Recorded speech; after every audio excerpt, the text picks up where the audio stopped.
আসসালামু আলাইকুম। আপনারা সবাই কেমন আছেন? আমিও আল্লাহর রহমতে ভালো আছি। আমার ভিডিওটি কাছে কিংবা দূরে, দেশ কিংবা দেশের বাহিরে যারা দেখছেন তাদেরকে অসংখ্য ধন্যবাদ।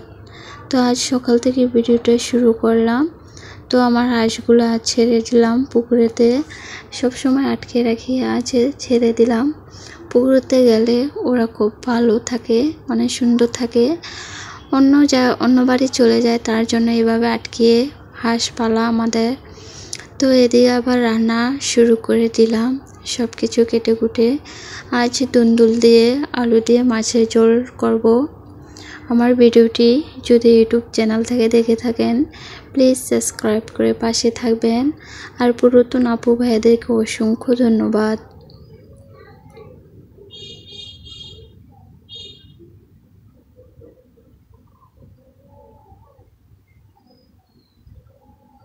যদি ফেসবুক পেজ থেকে দেখে থাকেন ফলো দিয়ে পাশে থাকবেন।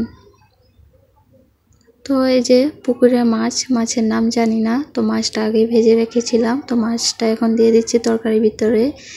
এদিকে মা বড়া বানিয়ে দিল, দেখেন কতগুলো বড়া হয়েছে। এই পোয়া মাছের বড়া খেতে এত ভালো লাগে কি বলবো, মানে একবার খেলে বারবার খেতে ইচ্ছা করবে আপনাদের। তো আমি আগে পছন্দ করি নাই, এখন আমার কাছে এত ভালো লাগে কি বলবো।